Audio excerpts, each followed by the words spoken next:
मुखिया दी आवल हो अरे आव हो रानी से जरिया हो सटी के सूत बजरिया हो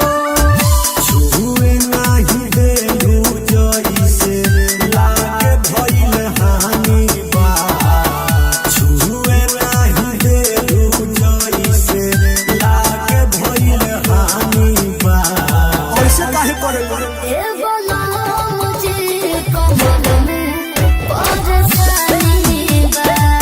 कैसे हो गई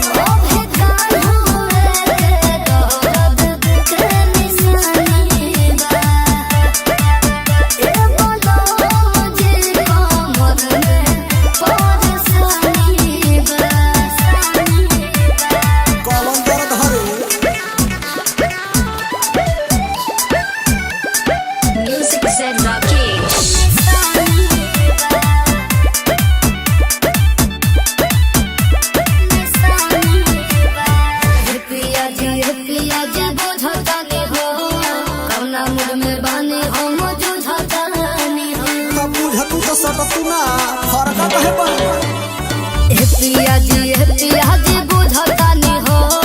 कौना मुड में बानी हम जुझतानी हो सुनो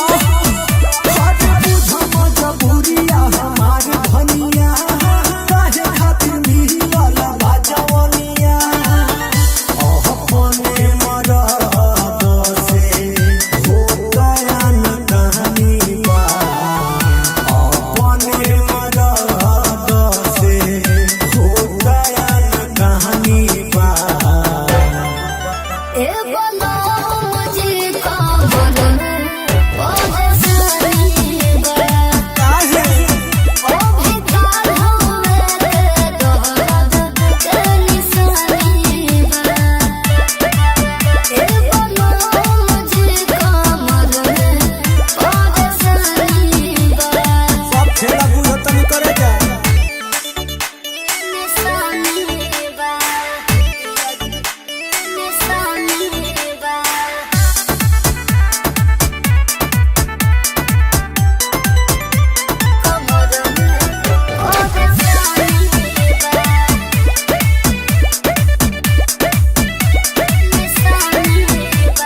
जानो तानी हो सब जी